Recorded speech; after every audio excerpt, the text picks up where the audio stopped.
Well, hello again, everyone. I hope you're all doing very well out there. And, of course, it's time again for another update, because it's been, again, quite a number of weeks, and things took a while to get things done around here, as things kind of rolled out a little later than expected, but we'll get caught up and deal with all these different things. And I got a ton of things to go through, so I'm not going to try and waste too much time warming up the video here, but interesting little things here and there. We'll start out with the recent stuff. Commentary-wise, we've released the one for the new Scream film that came out earlier this year, and we just released one for Speed, the Keanu Reeves film from '94. Of the two of them, the Speed one came out just like amazingly well.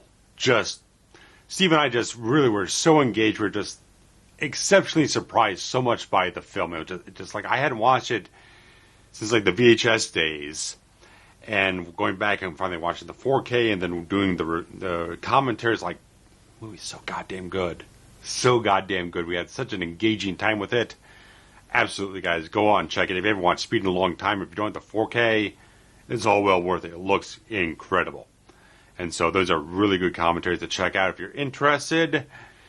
And I got some other reviews out. We got the one, finally, the main one that was the holdup for so many weeks was the retro video series episode I did for the Star Wars home video retrospective stuff, the stuff that was all pre-special edition. And it was a lot of work getting into the whole thing. I also was triggered off when I found that Technodisc pressing, and it was like, I can do something with this and get going on certain things and highlight certain details.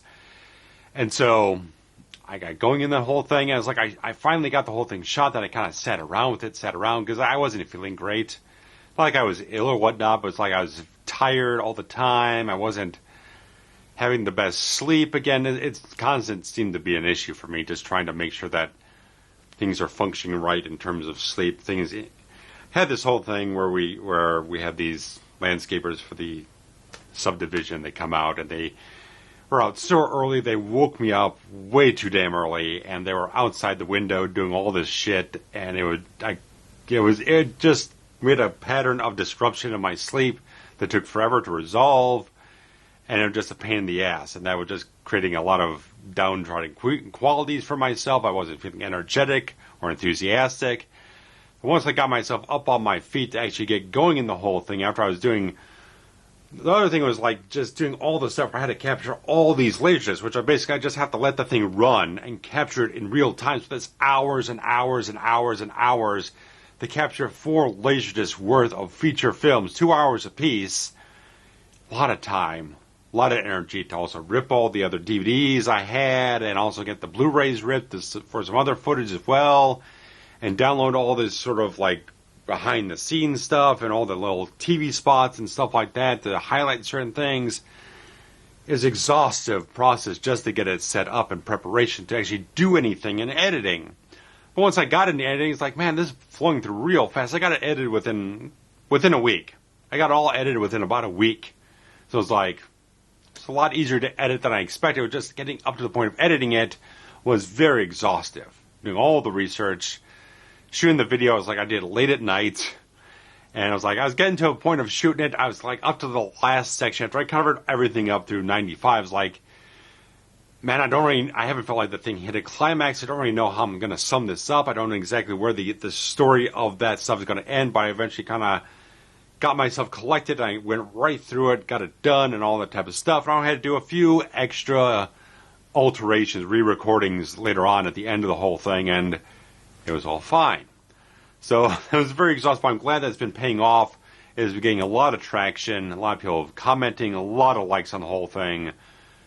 Performance on the video is very high, so I was very happy about that. Then I did the one for Prey, the new Predator film that came out on Hulu this past weekend, performing extremely well. So I'm very happy you guys really respond to the stuff I've been putting out lately.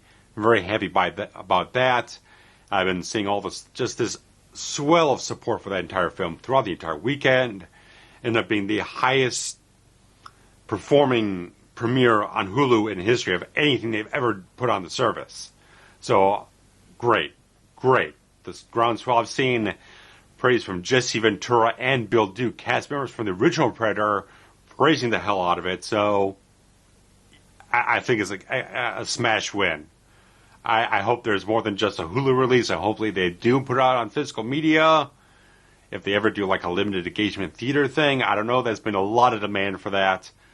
Who knows what they're going to do, but hopefully at least they'll put it out on like a high bitrate 4K and stuff like that in the Blu-ray. Hopefully that'll happen in a couple months or something like that. I'd grab that without thinking about it. So all that great stuff, good stuff in that regard. So all that stuff that's come out lately, it's doing pretty well. Obviously the Speed one just came out, so it's going to take a little while to get as much traction as possible, but hope you guys will check that out. I'll hit the end screen with that at the end of the video. You can check that out, but various other little things have been going on personal-wise. I've been having all this stuff. The whole year has been kind of a roller coaster ride of things I've been dealing with since the beginning of the year, where I had all the blood sugar issues and I had to deal with that. I've dropped a whole ton of weight. If you go back and watch anything from the last couple of years, especially at the end of last year, I am gigantic. I'm just shocked, like how large I was compared to where I am now. I was got weighed at a doctor's office around beginning of January or whatnot, and I was about 330 pounds. Last I checked, I was about 250. So I've been wanting to kind of notice that in the last couple updates. I just keep forgetting, but I wanted to kind of like throw that out there because hopefully you guys have kind of seen that progression in losing weight and still looking healthy. And I've been managing things very well and dealing with different things. But I got two other things. One recently, like last Thursday I came home from work and I had some ringing in my ear, but it wasn't a constant thing until Saturday morning. And it's been ringing constantly ever since my left ear, so I'm waiting to get into someone to see about that next week, what the heck's going on in there. I've done the wax solution and irrigating things. Nothing's really made any difference, so I don't know what's going on. It's just doing this all the time. It's sometimes easier to tune it out and not notice it, but other times it kind of creeps in there and my attention wavers off that ladder. So I'm waiting to figure that out, so we'll see what happens on that regard. Other thing is, since the beginning of the year, I've had vision problems. The whole thing with the blood sugar caused certain things where my eyesight was worsening as the problem was getting worse before I realized exactly what the problem was. And so it left me with, it improved, but it eventually kind of left a lingering problem with my far-off sight.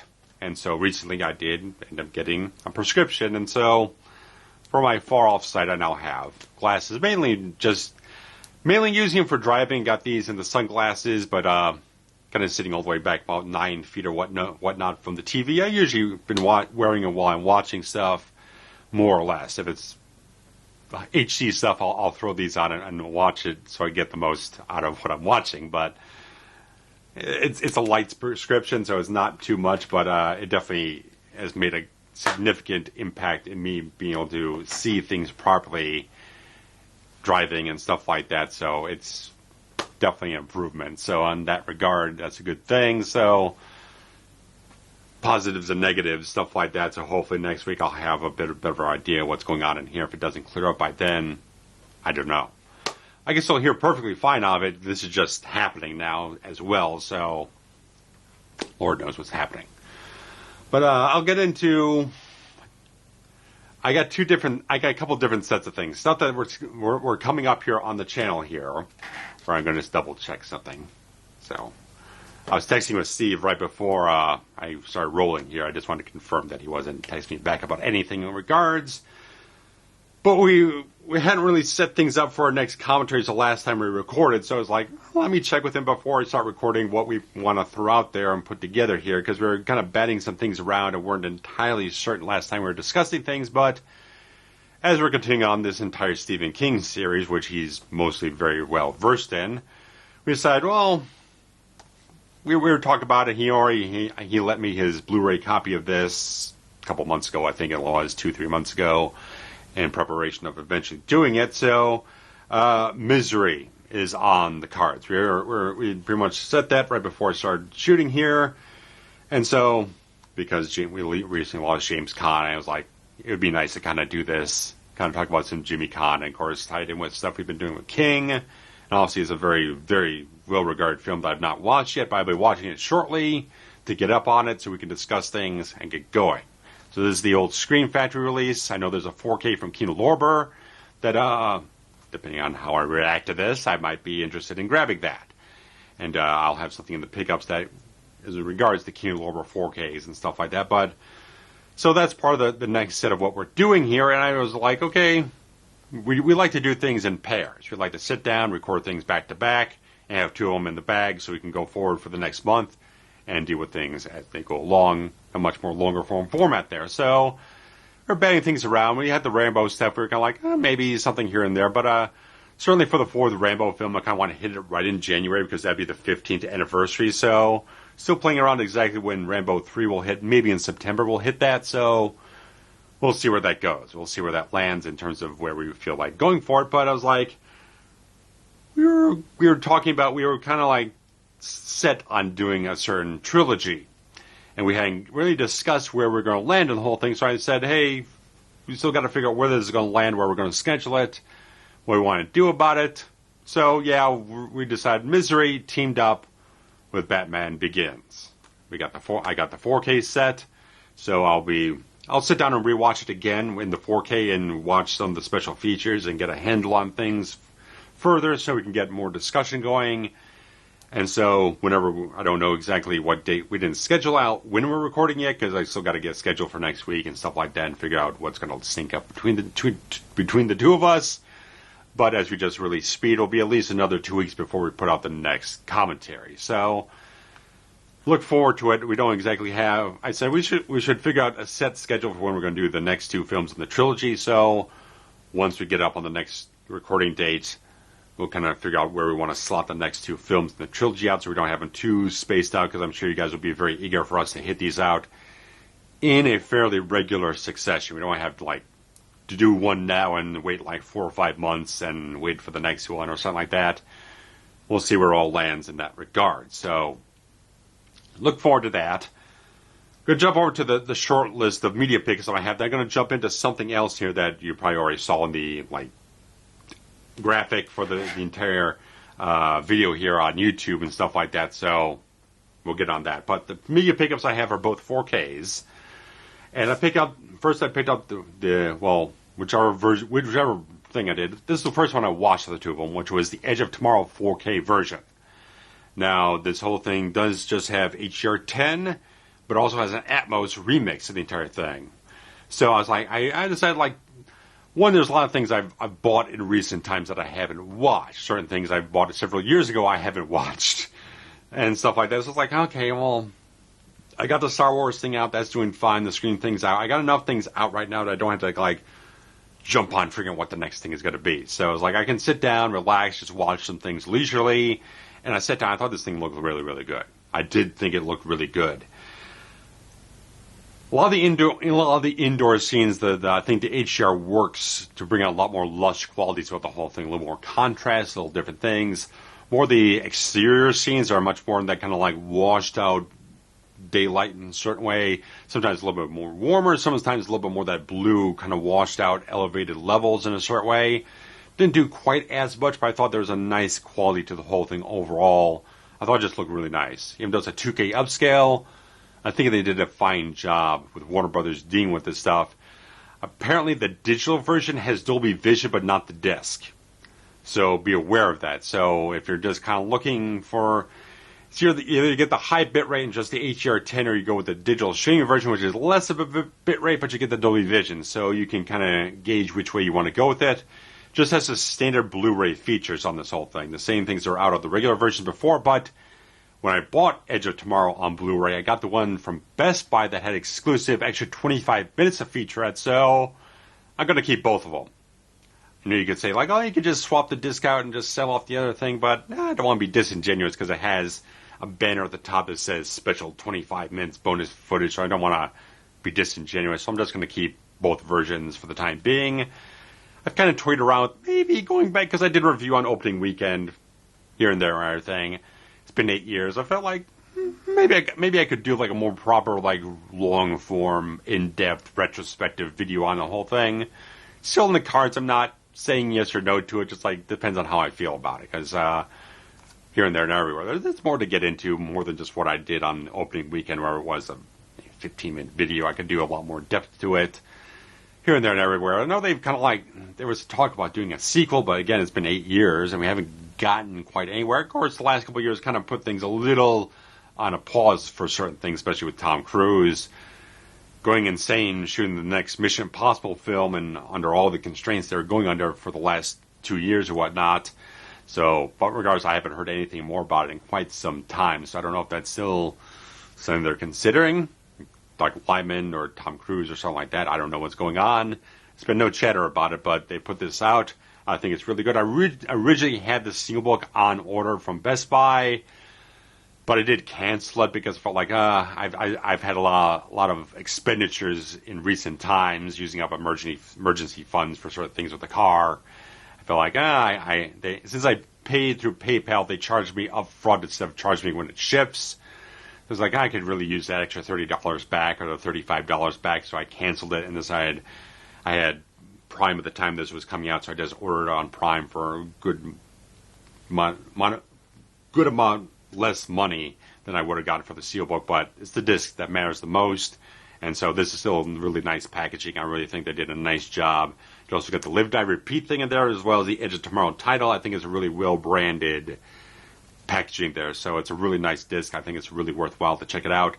Certainly the climax is kind of designed to be very dark, so it still comes off very dark with the grading and stuff like that. So probably on an OLED, it probably kind of has a bit more of a pop in a certain way, but God knows one way or another. But on my setup, I thought it looked pretty nice. On that regard. But last night, since I also bought this in recent times, I think it was the end of June or something like that, I kind of picked this up for myself to kind of reward myself on certain things. So I picked up the 4K of Hard Target from Kino Lorber, and I watched most of this last night. I watched maybe about the first half, and I was feeling kind of tired, so I kind of like skipped ahead to certain sequences, see how they looked, and the thing looked really nice. It's a really, really nice transfer. The very fine layer of grain, really good detail in the whole thing. I thought the HDR Dolby Vision grading looked very nice. It didn't go overboard. It kept a really nice familiar look to the entire film with some of the sun-baked visuals in some places. There's a lot of smoky haze in the film, so kind of cuts out having like very strong blacks when you have a lot of smoky haze causing that kind of quality in the film, but I think they handled it very nicely. Very, very nice. I did not go through any of the spatial features, but they've got interviews from Lance Henriksen and John Woo and stunt coordinator Yancey Butler, so I'm sure those are very good interviews. I've seen some Kino Lorber stuff. They do very good interviews. Maybe not the most elaborate package in terms of creating a special feature, but the interviews usually are very well conducted. So you get a lot of very interesting information. And this is from the original camera negative, and it is the full unrated version, not the more cut down R-rated version that was in America. It's much more like the international cut they used on the Blu-ray and stuff like that. So if you have the old VHS or the Laserdisc or the DVD from the United States, you had a much more of a cut version to the film. This uses the less cut down version, but still not a full director's cut, so it's still fantastic. I think it looks really, really good. I think it's really worthwhile to grab this disc. Really fantastic, really, really good. I had it on Blu-ray before, did a really good review for it a couple of years ago. Very happy with that video. Went off like gangbusters in certain ways, so. And right after that, I got to see Lance at a panel at a HorrorCon. He talked about a little bit of Hard Target, talking about his stuff with John Woo and how much he was just like really wanted to work with Woo after seeing his Hong Kong stuff. Hard Target's a goddamn great film. It really is. It certainly gets ridiculous in certain places, but it's a really fun action film. One of Van Damme's best things, but I still think like Henriksen and Vasu are the absolute best things in the entire film. They're fantastic, and the disc looks wonderful. But the other thing I have to get into is that, okay, since I did the entire Blu-ray News special report saying, oh, Michael Mann's Heat is finally coming to 4K, honestly, you probably think I'd probably have something to say about the whole thing because I did pre-order the whole thing. I ordered the Steelbook. I had it on pre-order, because I pre-ordered that and the Edge of Tomorrow one. I wish I canceled the Heat one instead of the Edge of Tomorrow Steelbook. But regardless of anything, this is obviously a lot of things I don't have good things to say about this thing because I've already returned it. Because there's a lot of chatter going around about this whole thing in terms of how the HDR grading and all the type of stuff worked out. Because little history lesson with Heat on home video. So when you had stuff pre-Blu-ray, it was just the theatrical version. and things look pretty consistent from what I know over most of the freaking transfers. And so, whether they are fully theatrically representative, faithful, and stuff like that, I don't know exactly. I've never seen it theatrically. So I first saw it on DVD, and then I went off to Blu-ray and stuff like that. So when it came to Blu-ray, Mann made a few cuts to the film. A few lines of dialogue, he wasn't quite sitting well with him anymore. He felt a little critique about that, so he chopped them out. Some people have more of a thing against that than I do, regardless. But the original Blu-ray, which was originally put on Warner Brothers, and mine was actually picked up by 20th Century Fox. So I bought this in 2015. So Fox was now handling the distribution rights over the film, which was owned by Regency. And so, still the same thing. Basically, it just doesn't have the Warner Brothers logo at the beginning of the entire film, but still the exact same thing from Warner Brothers, just without the Warner Brothers logo at the start. But I cut out a few lines, but it still looked pretty much faithful from the previous versions that have been put out on disc, whatnot, in terms of picture quality, and stuff like that. But in 2017, Mann went off and did a 4K remaster of the whole thing, which gave us the Director's Definitive Edition release, which had an extra disc, had 2 discs, one with the regular bonus features, as well as some new stuff. They had like the kind of sit-down panel with Christopher Nolan at some kind of Film Academy screening and stuff like that, Q&A thing, which I still haven't watched. But regardless of that, this came out in 2017. I bought it 2-3 years ago, I think. So it came off like that, and he did a regrading on the entire thing. And some people are not very fond of it, stuff like that, and stuff like. Regardless of that, this 2017 4K regrade is the basis for the new 4K version with the HDR10 on it. And long and short of the whole thing is that the regrading definitely is a significant difference. The colors look different, the black levels are different, the contrast is different. And so it didn't quite look the same as it was before, because Mann decided, well, when you're going into the 4K color space, where there's all this technical stuff, but the technical color space doesn't allow for the exact same things you had back in 1995, or when you're dealing with DVD stuff, mastering that way. So he decided, let me just regrade the entire film as I would if I just made it like yesterday or something like that. So that was contentious and stuff like that, but I still felt it looked pretty alright. Changed some of the framing here and there, kind of zoomed the image in a tad bit so you got a little less information on all the sides and various other little things, but basically getting up to the 4K version on the HDR grading, which was the same stuff that's been on digital versions for the last couple of years. The entire chatter is that the thing just looks too dark. And some people are saying it looks fine to them, maybe because they have much higher end setups than I do. I have a Sony X85J 43 inch for the record, and I have a Sony UBP X700 Blu-ray Ultra HD player. So you have that out there, you know the specs I have, you know what I'm looking at this thing through. And I have all the brightness and the contrast all up to the absolute max. So you get the absolute bright, top-end brightness the thing can absolutely output. It doesn't look that good to me. I was like sitting down, trying to watch it, assess it, jumping around through the entire film, assessing scenes because I've seen the film so many times. I'd proclaimed it as my favorite film. So you know I've been watching this film for 20 years. I know how this film has looked to me on both different versions. And the thing just like, I can't watch this. It's too dark for me. It's just too dark. I can't get any, it doesn't matter if there's more detail in the 4K if I can't see things properly. So it's just the whole thing. It's like I'm watching this thing. It's like they're not super fussed about the colors, but there's certain things where people look too orange, skin tones are off, and stuff like that. And some places when the fact is it's darker, it affects the color more often, where it just makes people look like sunburnt to a certain degree in certain places. It just looks really weird. It's like the grading on the whole thing, just the blacks are really black, but the highlights aren't very high. It feels like you've cut off the highlights to a certain degree, where it looks everything, all the light looks diffused. Like if you took this light over here and put a soft filter over it, you'd cut like the brightness in half. And that's what it feels like when I'm watching the thing. It's like I feel like I've knocked the brightness on my TV down to like 50%. I'm not getting the full brightness experience. I don't feel like that thing's popping out at me anywhere.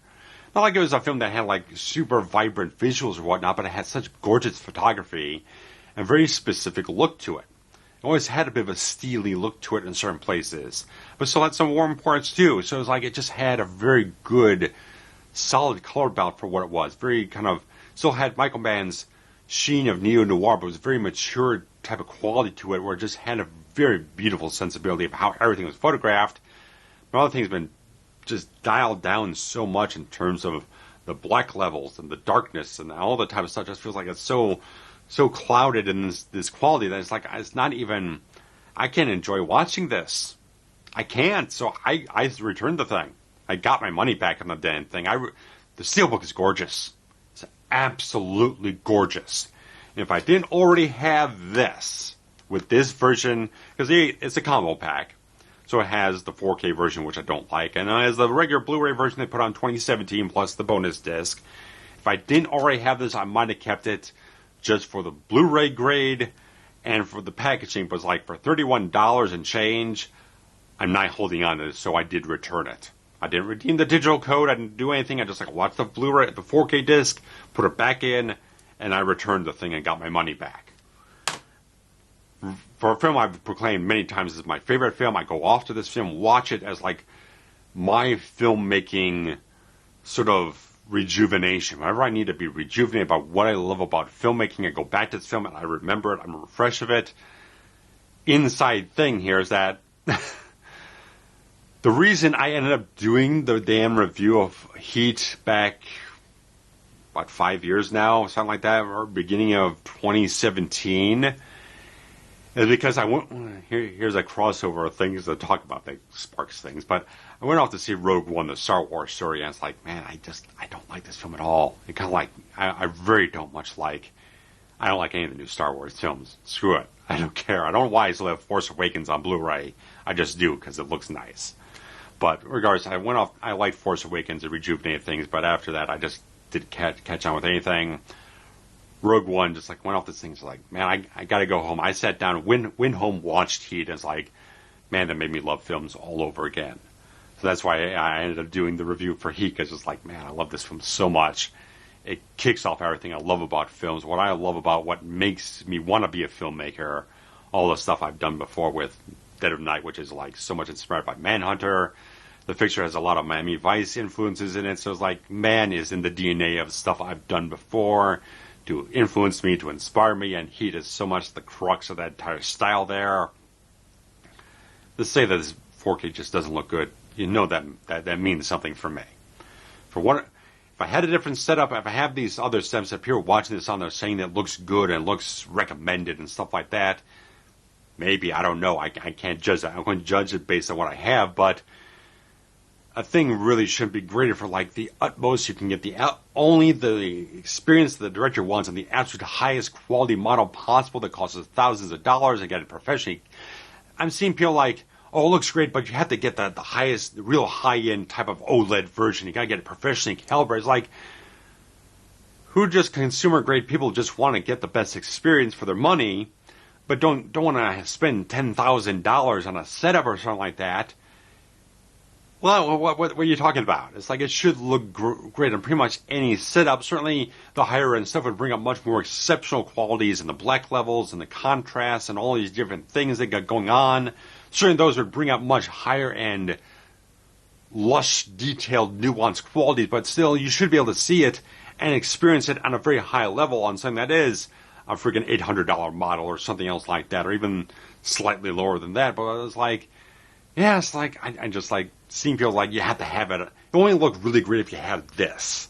It's like, well, that shouldn't be the way the thing should be graded that way. It just feels it just doesn't feel right to me. It feels like people who are spending the money to get 4K and getting the setups and stuff like that should still be able to experience a certain level of greatness from any 4K disc that's mastered properly. So I just returned it because it just doesn't look good to me.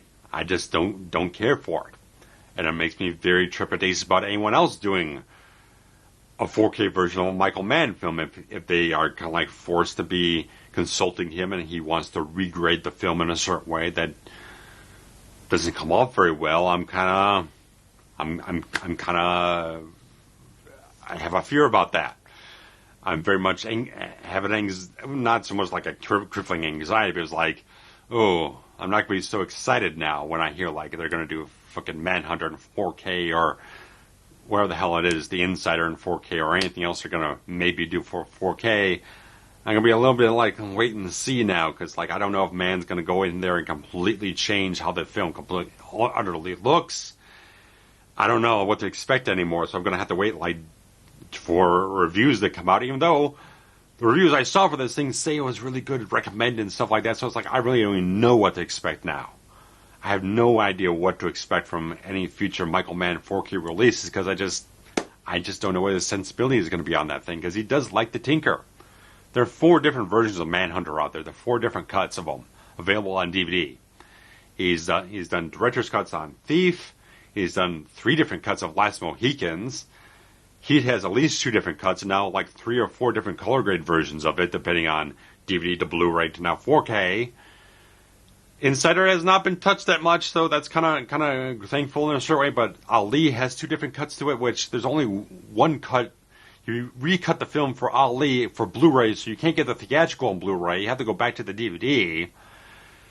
Obviously, Collateral has been touched all, but Miami Vice has different cuts available on DVD and Blu-ray. And I know he did a director's cut for Black Hat. I thought Black Hat was just fucking terrible. That thing killed me so much. It crushed me so badly because it was just really, really bad film. Really, really bad. I didn't like it at all. And so, Public Enemies, I don't think he edited that in any type of way after the fact. So he's a guy who tinkers with things a lot different ways and stuff like that. And of course, the Keep is his own certain discussion that I'll eventually get to at some point in time. But it's like, I like the guy. I like his quality so much, but there's certain things that drive you fucking nuts about certain filmmakers that can't let it settle. They can't let it sit. And of course, like the fact is now you gotta make a decision. Which version do you want to grab? Do you want to grab the original theatrical cut of Heat? Well, you gotta go back to the standard def formats. But if you wanted the higher grade stuff, well, now you gotta make a decision. Does the new grade for the 4K look any bit good to you on your setup? If not, then you gotta go back to the older Blu-rays. You got 2 different color grades to decide between, so it gets really a thing. And now that kind of complicates a lot more for me, because where I've been talking about this entire video, where I'm talking about like how David Fincher has constantly approved different color grades for 7, depending on which format it gets published onto. It's now like, man, this is now just. This stuff makes it even more complicated to even address the subject. I'm still wrapping my head around that thing. That's like almost an impossible freaking topic, as I constantly see all these things constantly get futzed around and regraded and so much stuff. It's just an ever-evolving conversation where I don't know where the hell to talk about it. I might even have to pare it down and just not talk about anything else but that damn movie. So I don't know where that freaking video is going to go in any type of way possible. So this topic gets evolved beyond just one film. It's a constantly dealing with thing where directors can't let it lie. Get new tools and new things coming up, and it's like, okay, I got to start over from scratch, regret it in a completely different way, instead of trying like, let me preserve the original theatrical experience. I like directors who just like want to preserve the original theatrical experience. Don't futz around with it. Don't do weird new things. If you want to create a different cut for it, that's fine, but still preserve the original cut. So it's like such a goddamn thing to deal with this entire idea. It's an endless freaking discussion. So deep. So I was like, I gotta decompress from that right now here. And so I'm not going to go on for much longer here, but it's like there's certain other things. Like, I haven't done a Blu-ray news video lately, but they've been talking like, we got new stuff announced from Screen Factory and stuff like that. But until they start releasing specs about these releases, I'm not so inclined to just jump on and do a Blu-ray news video, because like, here's a title, here's a date, I have nothing else to discuss. So it's like, I'm a little irritated on that regard. It's like, they announced the whole thing with like Army of Darkness like over a month ago, and they put it up on pre-order, but we still don't know which cut of Army of Darkness is actually getting the 4K disc, or what the hell they're doing, if they're doing all of them. I don't know what they're doing because they haven't released any specs whatsoever. And I think the thing is supposed to, I think they've been pushing dates back on certain things, so I don't know exactly. It's either sometime September or just early freaking October on that thing, but they've got to know which version that they're actually putting on the 4K disc, so I just don't know what's going on in that thing. So we got the whole thing with the Halloween set, we're putting out like the mentioned film stuff from 6, H2O, and Resurrection, which is pretty much like contractually obligated to only be a box set, because that's the only way they license it to them and stuff like that. When they release specs on the thing specifically, I know they've said like, okay, they're having both the theatrical and the producer's cut on the 4K disc. Just once they actually give us bonus features, tech specs, stuff like that, I will do a proper Blu-ray news video on it and discuss things further. Right now, I only have the original Halloween 4 and 5 on 4K. Did not grab out 2 and 3 yet because they've been kind of stuck at the same price since they were released. So I was thinking about selling my deluxe box set because I don't think I'm really losing much of anything because I don't care about the zombie films. I don't care about them at all. I don't think I'm really losing anything on the special features front if I just sell that off and just use the money from that to buy the rest of the 4Ks, but we will see. I'll figure out what I'm going to do on that in due time. But that's all I got for you guys at this point in time. The only review I was batting around 2 different reviews I was going to do next, so I'll put this here at the end.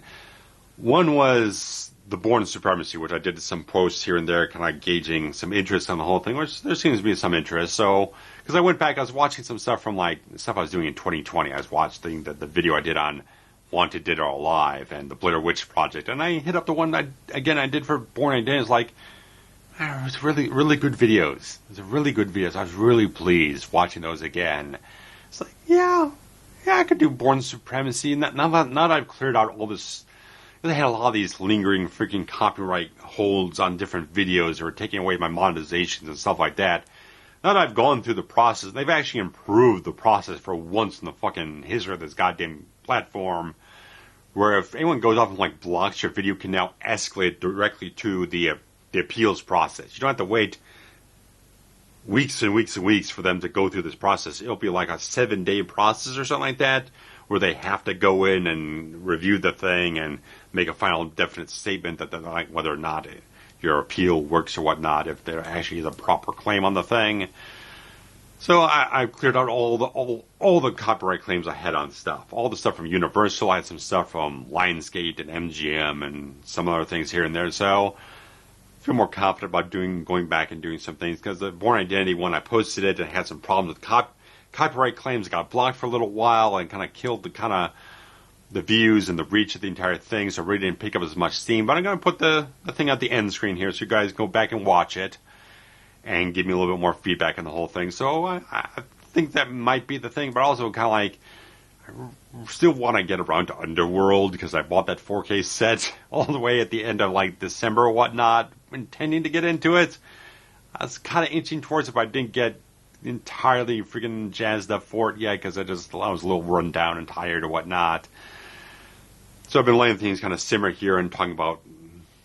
I sat down this weekend, and because I had the ear ringing stuff, it's like I had to cancel some plans, and so I sat down and started watching Quantum Leap.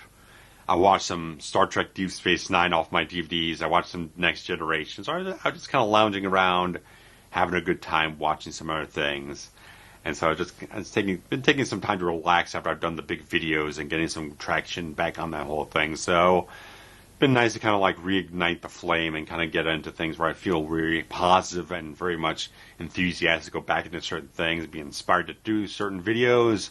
So I was a little run down there for a little while, but I got myself back up, and I feel good now, regardless of these things with the ear and some things here and there. But it's going well. I'm dealing with things, and I feel positive. So hope you guys are feeling very well. And sort of things, I was going to talk about things that are getting really long in this whole thing. So maybe on the next update, maybe it won't be as long, the next one, but I'll throw some other things here and there that I've been kind of like, said like, catch up on certain things and talk about other little things here and there. So thanks guys for watching as always. So like I said, we've got the commentary for Speed Out.